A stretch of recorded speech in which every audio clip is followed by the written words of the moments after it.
उदयपुर संभाग के साथ देश प्रदेश की तमाम बड़ी खबरों को देखने के लिए सब्सक्राइब करें टी न्यूज, खबर हर कीमत पर।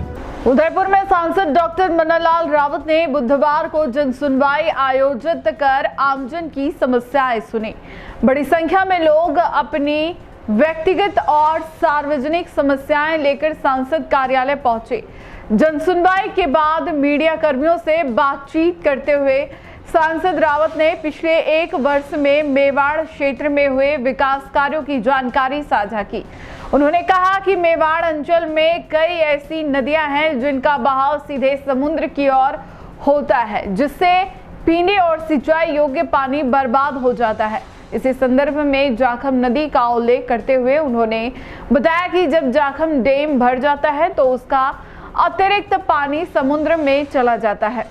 इस समस्या को सरकार के समक्ष रखते हुए सांसद रावत ने जाखम नदी को जयसमंद झील से जोड़ने का सुझाव दिया, जिस पर अब 7,300 करोड़ रुपए की स्वीकृति जारी की है और जल्द ही यह काम शुरू हो जाएगा।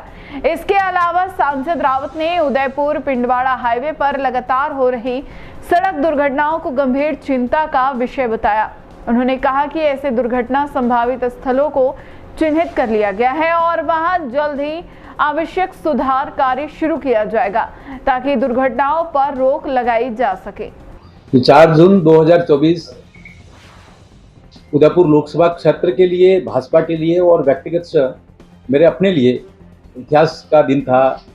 जिस दिन भाजपा लोकसभा क्षेत्र उदयपुर से लगातार तीसरी बार सांसद के रूप में यहाँ विजय रही और जो मेवाड़ के विषय हैं वो लोकसभा में और पूरे देश के पटल पर आए।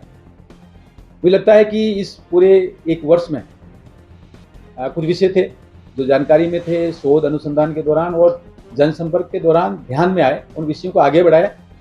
सबसे बड़े विषय मुझे ध्यान में आता है कि हमारे यहाँ नदियाँ निकलती हैं और वो पानी या तो बंगाल की खाड़ी में या अरब सागर में चला जाता है।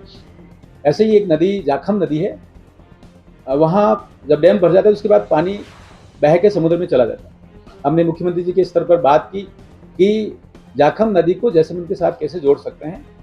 माननीय मुख्यमंत्री जी का धन्यवाद और माननीय यशस्वी प्रधानमंत्री जी का आभार कि इस आइडिया को, इस विचार को उन्होंने मूर्त रूप दिया। बजट में 7,300 करोड़ से ज़्यादा इसमें स्वीकृतियाँ हुई हैं, DPR बनने का काम चल रहा है। इसके अलावा दूसरे विषय ब्लैक स्पॉट करेक्शन हुआ, सीताफल का हुआ और जाखम मंडूर माही नदी के एनिकट्स हुए। ये सारे विषय धीरे धीरे समाधान की तरफ आगे बढ़ रहे हैं। मुझे लगता है यात्रा अभी जारी है। देखिए, जब भूमिका में होते हैं तो विषय जो जानकारी में आते हैं उनको आगे बढ़ाते हैं। हम इस विषय को लेके माननीय नितिन गडकरी साहब के पास गए, उन्होंने इस बात पर चिंता व्यक्त की और आपके विभिन्न जो समाचार पत्र हैं और जो इलेक्ट्रॉनिक मीडिया है उसमें ये समाचार लगातार छपा था कि उदयपुर से पिंडवाड़ा की तरफ वाला जो रोड है उसमें बार बार दुर्घटनाएं होती हैं और कुछ स्थान ऐसे हैं, चिन्हित स्थान हैं जहाँ पर बार बार फ्रीक्वेंसी पर भी होता है और बहुत ज़्यादा कैजुअलिटीज हुई हैं। तो उन पॉइंट्स को लेकर जब गए उन्होंने चिंता व्यक्त की, उसके बाद स्वीकृतियाँ जारी हुई हैं। ऐसा ही एक उदयपुर से अहमदाबाद रोड पर भी प्रकरण चल रहा है, मुझे लगता है वो भी बहुत जल्दी स्वीकृति की तरफ आएगा। हम सभी टीम इंडिया के रूप में काम करते हैं। मुझे लगता है कोई विषय जिस किसी कार्यकर्ता के ध्यान में आता है सब लोग आगे बढ़ाते हैं, एक सामूहिक प्रयास है। लेकिन जिस प्रकार से गडकरी साहब ने इस पर चिंता व्यक्त की और स्वीकृति जारी की, मुझे लगता है ये विषय उन्होंने प्राथमिकता पर लिया है और ये टीम इंडिया का विषय, टीम मेवाड़ का विषय।